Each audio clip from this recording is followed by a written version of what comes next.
Good morning guys. Ako'y magsasaing na diyan para matapos ko na lahat ng ginagawa ko. Yan, magluluto din ako ng ulam diyan guys. Kukunin ko lang yung talong yan. Pagkatapos hiwa-hiwain ko lang dahil ipiprito ko yan guys.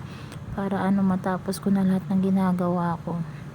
Yan, piniprito ko na yung talong yan guys. Tapos yung kanin, malapit na rin maluto. Kuha lang ako ng daing dyan guys, apat na piraso yung daing na kukunin ko dyan. Yan, 4 na piraso. Piprito ko na yan para matapos na lahat ng lulutuin ko. Fast forward na natin. Ito na, luto na guys. Maya maya nyan, kakain na lang kami pagkatapos kong magtiklop. Ito nga yung mga titiklopin ko yan. Ang dami nyan, isa-isa ko na tinatanggal sa mga hanger yung mga damit yan. Kita nyo naman, diba, ang dami.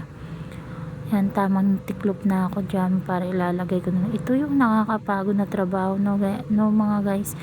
Yung kukusot mo na, babanlawan mo na, tapos titiklop mo pa. Hay, naku, kapagod talaga. Hanggang dito na.